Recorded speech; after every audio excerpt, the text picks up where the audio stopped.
Hi నమస్తే, welcome back to our channel Swapna creative works.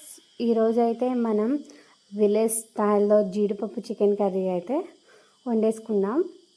ముందుగా జీడిపప్పు అయితే రెడీ చేసేసుకున్నాం కదా, ఆ వీడియో ఆల్రెడీ నేను యాడ్ చేశాను. ఇప్పుడు పొయ్యి మీద ఒక గిన్నె పెట్టేసి అందులో ఆయిల్ పోసి ఆయిల్ హీట్ అయ్యాక అందులో మనం కట్ చేసి పెట్టుకున్న 2 ఉల్లిపాయలు, ఒక 10 పచ్చిమిరపకాయలు అయితే వేసేసి గోల్డెన్ బ్రౌన్ కలర్ వచ్చేంతవరకు వేయించాలి. గుర్తుంచుకోండి, ఉల్లిపాయలు బాగా వేగనివ్వకూడదు.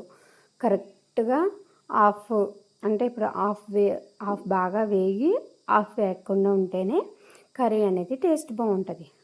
అలా ఉన్నప్పుడు మనం వాష్ చేసేసి పెట్టుకున్న చికెన్ ఉంటుంది కదా, ఇప్పుడు ఒక 100 గ్రాముల జీడిపప్పుకి నేను హాఫ్ కేజీ చికెన్ అయితే తీసుకున్నాను. ఆ చికెన్ని మన ఈ ఉల్లిపాయ ముక్కలో అయితే వేసేసుకోవాలి. చూసారు కదా, నేను చెప్పానుగా హాఫే వేగి ఉండాలని చెప్పి, హాఫ్ అయితే వేగి ఉన్నాయి కాబట్టి ఇప్పుడు మనం వాష్ చేసి పెట్టుకున్న చికెన్ ఉంది కదా, అది ఇందులో వేసేసి అయితే ఒకసారి బాగా కలిపేసేసుకోవాలి. ఇలా కలిపేసేసుకొని ఇప్పుడు మనం దీన్ని కొంచెం మూత పెట్టడం వల్ల ఏంటంటే చికెన్లో ఉన్న వాటర్ అయితే బయటకు వస్తాయి. మూత పెట్టి ఒక 10 నిమిషాలు ఉంచుదాం. ఈలోపు మనం అల్లం వెల్లుల్లి అయితే రోట్లో దంచుకుందాం.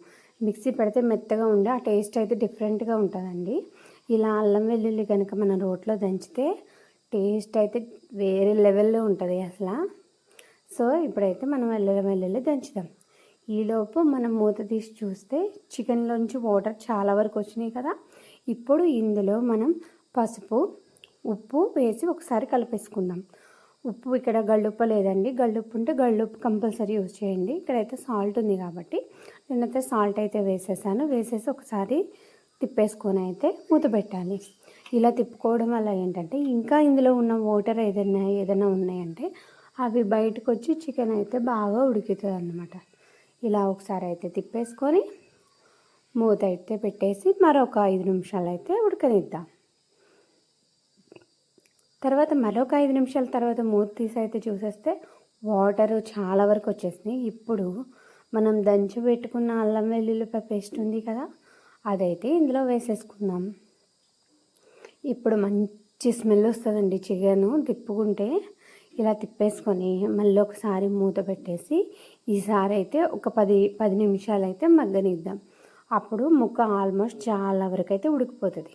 10 నిమిషాల తర్వాత తీసి చూసారా, ముక్క చాలా వరకు ఉడికిపోయి వాటర్ అయితే ఎన్ని వచ్చినాయో. ఇప్పుడు అలా ఉండగా ఇందులో మనం కారం, మనం స్పైసీనెస్కి తగ్గట్టు కారం వేసుకోవాలి. నేనైతే 3 స్పూన్స్ అయితే యాడ్ చేశాను. మీరు ఇంకా కావాలనుకుంటే ఇంకా కొంచెం అయితే వేసుకోవచ్చు అనమాట. వేసేసుకొని ఒక్కసారి తిప్పేసుకొని ఒక 1 మినిట్ అయితే కొంచెం మరి మూత పెట్టేసి ఉంచాలి. 1 మినిట్ తర్వాత అయితే మనం మూత తీసేసి మనం పక్కన పెట్టుకున్నాం కదా ఇందాక జీడిపప్పు, ఆ జీడిపప్పు అయితే ఇలా వేసేయాలి. ఇందులో ఇలా వేయడం వల్ల ఏంటంటే జీడిపప్పు కూడా బాగా ఉడికిద్ది. జీడిపప్పు కూడా ఉప్పు, కారం ఇవన్నీ పడతాయి అన్నమాట. సో జీడిపప్పు అయితే నేను వేసేసాను. ఇందులో జీడిపప్పు వేసేసి మళ్ళీ ఒకసారి కొంచెం జీడిపప్పు వేసాక కొంచెం జాగ్రత్తగా తిప్పుకోవాలన్నమాట. పద్దాగా తిప్పుతూ ఉంటే జీడిపప్పు అనేది ముక్కలు అయిపోతుంది అనమాట. ఇలా తిప్పేసుకొని మూత పెట్టేసి అయితే ఒక 5 నిమిషాల తర్వాత మూత తీసి మనం చూసారా చాలా ఆల్మోస్ట్ దగ్గరికి అయిపోయింది. ఇప్పుడు ఇందులో మనం మసాలా అయితే వేసుకోవాలన్నమాట. నేను ఆల్మోస్ట్ రెడీగా ఉన్న గరం మసాలా ఉంది కదా, అదైతే వేసేసాను.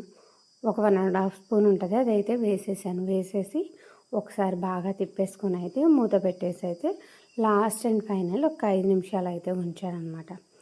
5 నిమిషాల తర్వాత మూత తీసి చూస్తే కర్రీ అనేది ఇలా రెడీ అయిపోయింది. ఇప్పుడు మనం పొయ్యి మీద నుంచి దింపేసుకొని మనం సర్వింగ్ బౌల్లో అయితే సర్వ్ చేసేసుకున్నాం.